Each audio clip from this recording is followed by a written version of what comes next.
Chalk one up for the blackboard. This trusted teaching tool goes back centuries, yet still remains the focal point of the classroom. Today's blackboard, or chalkboard as it's also called, hasn't changed that much in appearance, but the materials used to make it have changed.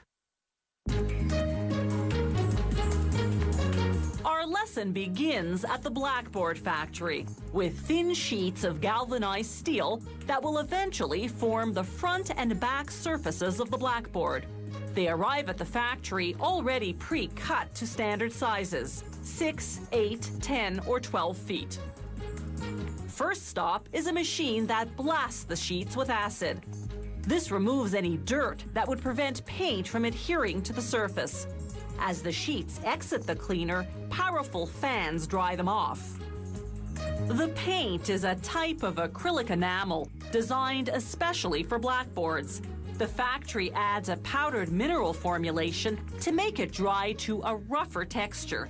This helps chalk adhere better. Traditional slate blackboards were naturally black. Today's steel surface boards come in several colors. The most popular, though, are black and green. Some companies use colored porcelain instead of paint. Here, spray guns apply 3 coats of paint, one after another, with no drying time in between. For the paint to harden properly, it has to be heat set, so the sheets go into an oven at 218 degrees Celsius for 10 minutes. A strong fan cools them off as they exit the oven. Next, a worker sprays contact cement on the backs of 2 painted sheets. One sheet will form the front of the board, the other the back. Sandwiched in between will be what's known as the blackboard's core.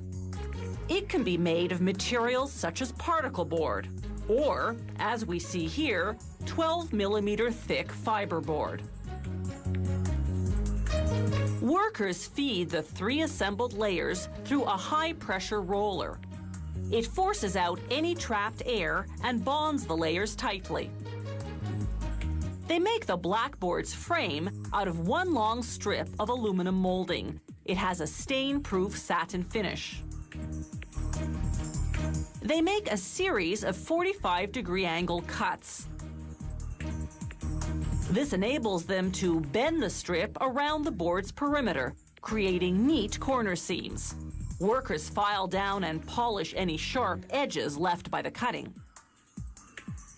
After verifying that it's perfectly square, they fasten the frame using either rivets or screws, depending on the model. Then they attach an aluminum rail along the bottom to hold the chalk and eraser brushes. This model happens to be a reversible mobile blackboard, the type typically rolled into conference rooms. It has a couple of extra components: a pivot mechanism, enabling the board to be flipped to the other side, and a latch system for tilting the board to different angles. The blackboard stand is made of painted steel tubing. It rolls on rubber and chrome-plated steel casters. The factory takes samples from the production line and subjects them to rigorous quality control testing. These tests ensure that the painted surface is glare-free and can withstand everything from chemical solvents and extreme humidity to heavy impact and hard scratches. The company has even designed this special machine to conduct a killer durability test. It applies 100,000 chalk and brush strokes using the typical amount of pressure a person would use. For the production batch to score an A and make it to market, surface wear on the sample has to amount to less than 1/100th of a millimeter. And that's not all. The paint finish must still be matte. A writing test has to produce chalk lines that are clear and dark enough, and the writing has to erase cleanly and easily.